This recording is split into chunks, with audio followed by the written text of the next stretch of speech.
105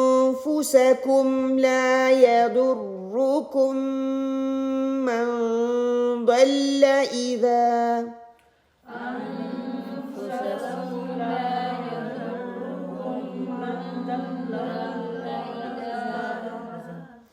لا يضركم من ضل إذا